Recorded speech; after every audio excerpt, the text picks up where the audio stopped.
अस्सलामुअलैकुम। Good morning all of you student. जनाब Babubhai सोपारीवाला girls primary school ધોરણ 2 ઓનલાઈન એજ્યુકેશનમાં આપ સૌનું ખૂબ ખૂબ સ્વાગત છે।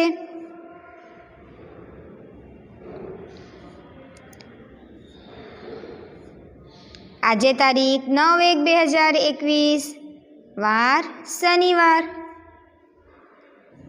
આપણો વિષય છે અંગ્રેજી। અંગ્રેજીમાં આપણે ગયા તાસમાં શું શીખતા હતા? રંગોની સ્પેલિંગ શીખતા હતા, બરાબર ને? તો આપણે ગયા તાસમાં થોડાક રંગોની સ્પેલિંગ શીખી ગયા હતા। આપણો પાઠ કયો છે? લેસન કયો છે? લેસન 10 એટલે કે પાઠ 10। અને લેસનનું નામ શું છે? કલર્સ। કલર્સ એટલે રંગો। કલર્સની સ્પેલિંગ શું આવે? COLOURS colours. કલર્સ એટલે રંગો। આપણે ગયા તાસમાં થોડાક રંગોની સ્પેલિંગ, તેના ઉચ્ચાર અને અર્થ સાથે શીખી ગયા, અને એ રંગોની કઈ કઈ વસ્તુઓ આવે છે એના વિશે પણ આપણે જોઈ ગયા। હવે આજે આપણે બાકીના થોડાક રંગોના નામની સ્પેલિંગ, તેના ઉચ્ચાર અને અર્થ સાથે શીખીશું। સૌથી પહેલાં આપણે વાંચન કરીશું અને ત્યારબાદ લખીશું। તો દરેક જણ સ્ક્રીન પર ધ્યાન આપો। ચાલો, હવે આ કયો કલર આવ્યો? કેસરી કલર। આપણે નારંગી કલર પણ કહીએ છીએ અને કેસરી કલર પણ કહેવાય, બરાબર? કેસરી કલરની કઈ કઈ વસ્તુઓ હોય છે? એક તો આપણે જે ઓરેન્જ ખાઈએ છીએ ફ્રૂટ, એ કેસરી રંગનું હોય છે, બરાબર ને? બીજો કેસરી કલર ક્યાં હોય છે, ક્યાં દેખાય છે આપણને? રાષ્ટ્રધ્વજમાં આપણા ઉપરના, સૌથી ઉપરના પટ્ટામાં પણ કેસરી રંગ હોય છે। કેસરી રંગને અંગ્રેજીમાં શું કહેવાય? ઓરેન્જ કહેવાય। શું કહેવાય? ઓરેન્જ। હવે આપણે સ્પેલિંગ વાંચીએ। ORANGE orange. આનો ઉચ્ચાર શું થશે? ઓરેન્જ।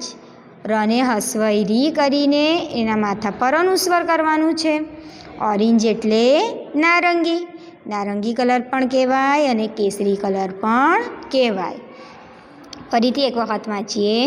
ORANGE orange. ઓરેન્જ એટલે નારંગી। ચાલો, હવે કયો કલર આપણી પાસે આવ્યો? આ કયો કલર છે? કોફી કલર એટલે કે કથ્થાઈ કલર, બરાબર? કથ્થાઈ કલરની કઈ કઈ વસ્તુઓ હોય? એક તો આપણા ઘરમાં માટલું હોય છે, એ કથ્થાઈ રંગનું હોય। પછી ઝાડનું થડ, એ પણ કેવા રંગનું હોય? કથ્થાઈ રંગનું હોય। પછી બીજી કઈ વસ્તુ કથ્થાઈ રંગની હોય? આપણે ફ્રૂટ ખાઈએ, એમાં ચીકુ ખાઈએ ને, એ ચીકુનો રંગ પણ કેવો હોય? કથ્થાઈ હોય, બરાબર ને? કથ્થાઈ રંગની કેટલી બધી વસ્તુ આપણને મળી। હવે આ કથ્થાઈ રંગને અંગ્રેજીમાં શું કહીએ? બ્રાઉન કહેવાય। શું કહેવાય? બ્રાઉન। તેની સ્પેલિંગ શું આવશે? BROWN brown. બ્રાઉન એટલે કથ્થાઈ। BROWN brown. બ્રાઉન એટલે કથ્થાઈ।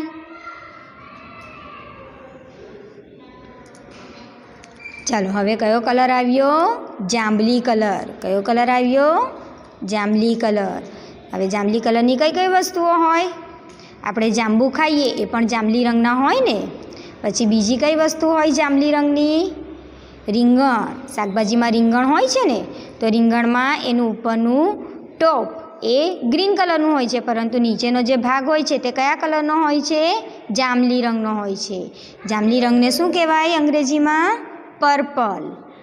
PURPLE purple. પર્પલ એટલે જાંબુડી। આપણી ચોપડીમાં આપણે જાંબુડી રંગ આપ્યો છે, એટલે અહીંયા જાંબુડી રંગ લખીશું। જાંબલી કલર લખો તો પણ ચાલે। PURPLE purple. પર્પલ એટલે જાંબુડી રંગ। ચલો, હવે કયો કલર આવ્યો? સફેદ કલર। સફેદ કલરની કઈ કઈ વસ્તુઓ હોય છે? એક તો રાષ્ટ્રધ્વજમાં સફેદ કલર હોય છે વચ્ચેના પટ્ટામાં। બીજી સફેદ રંગની વસ્તુ કઈ હોય છે? આપણે તમે મોગરાનું ફૂલ જોયું છે? એ પણ કેવું હોય? સફેદ રંગનું હોય છે, બરાબર ને? સફેદ રંગની ઘણી બધી વસ્તુઓ હોય છે. દૂધનો રંગ શું હોય? સફેદ હોય. પછી ચૂનાનો રંગ પણ સફેદ હોય છે. સફેદ રંગની ઘણી બધી વસ્તુઓ મળી જાય આપણને. હવે સફેદ રંગને અંગ્રેજીમાં શું કહીએ છીએ આપણે? વ્હાઈટ. એની સ્પેલિંગ શું આવશે? WHITE. વ્હાઈટ. વ્હાઈટ એટલે સફેદ. WHITE. વ્હાઈટ. વ્હાઈટ એટલે સફેદ. હવે કયો રંગ આવ્યો? કાળો રંગ. કાળા રંગની કઈ કઈ વસ્તુઓ હોય? એક તો કાગડો, એનો રંગ કાળો હોય. બીજી કઈ વસ્તુ આવે કાળા રંગની? આપણે બ્લેકબોર્ડ પર લખીએ છીએ એટલે કે કાળું પાટિયું, એનો રંગ પણ કાળો હોય. પછી કાબર, એનો રંગ પણ કેવો હોય? કાળો હોય. કાળા રંગની ઘણી બધી વસ્તુઓ હોય છે. કાપડનો રંગ પણ કાળો હોય છે. કાળા રંગને અંગ્રેજીમાં કહેવાય બ્લેક. BLACK. બ્લેક. બ્લેક એટલે કાળો. BLACK. બ્લેક. બ્લેક એટલે કાળો. ચાલો હવે આપણે આ રંગોની સમજ મેળવી લીધી કે કયા રંગની કઈ કઈ વસ્તુઓ હોય છે. હવે આપણે એક વખત ફરીથી સ્પેલિંગનું તેના ઉચ્ચાર અને અર્થ સાથે સળંગ વાંચન કરી જઈએ. ચાલો મારી સાથે વાંચો. ORANGE. ઓરેન્જ. ઓરેન્જ એટલે નારંગી. ORANGE. ઓરેન્જ. ઓરેન્જ એટલે નારંગી. BROWN. બ્રાઉન. બ્રાઉન એટલે કથ્થાઈ. BROWN. બ્રાઉન. બ્રાઉન એટલે કથ્થાઈ.